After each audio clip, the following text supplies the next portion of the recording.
4 қаңтар Луи Брайль әліпбиі күні.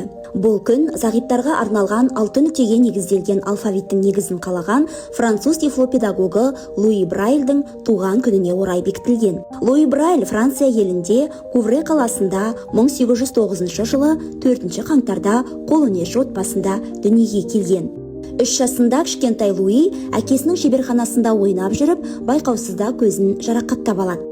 Асқынған жарақаттың кесірінен 5 жасында қол жанарының көру қабілетінен мүлде айырылады. Ата-анасы баласының білім алуы, оның дамуы үшін барлық жағдайды жасауға тырысты.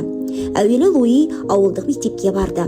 Ол өзінің ақылы мен ерекше есте сақтау қабілетінің арқасында сабақты жақсы оқыды. Әкесі оған тақтайға шегелерді қағу арқылы әріптердің кескінін жасай отырып оқуды үйретті. 10 жасында оны әкесі әртүрлі жастағы балалар оқитын Париждегі зағиптарға арналған мектепке алып келеді.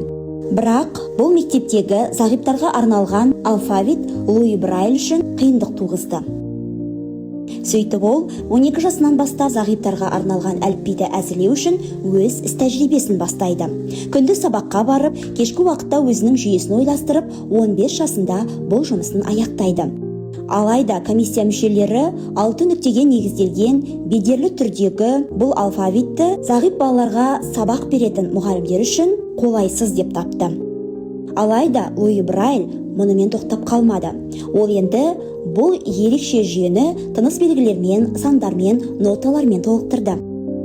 Өзінің 6 нүктеге негізделген ерекше жүйедегі әліпбиінің соңғы нұсқасын ол 1837 жылы ұсынады. Бірақ оның құрастырған әліпбиі ресми түрде 1854 жылы бекітілді. Ал Луи Брайльдің өзі 1852 жылы дүниеден озған болатын.